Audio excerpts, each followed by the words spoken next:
Do you like these beautiful eyes? You can simply create them now.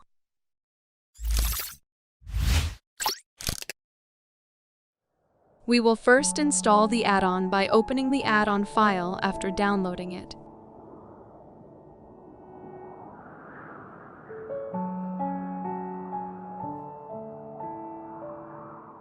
And making sure it is activated.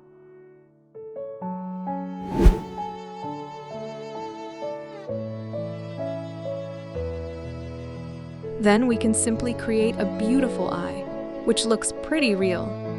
Tell me what you think in the comments.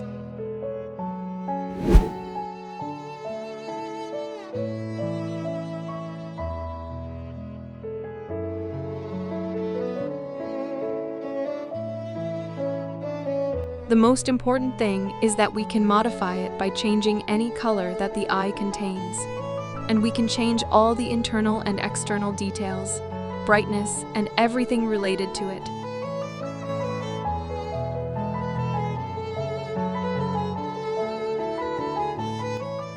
Do not be negative.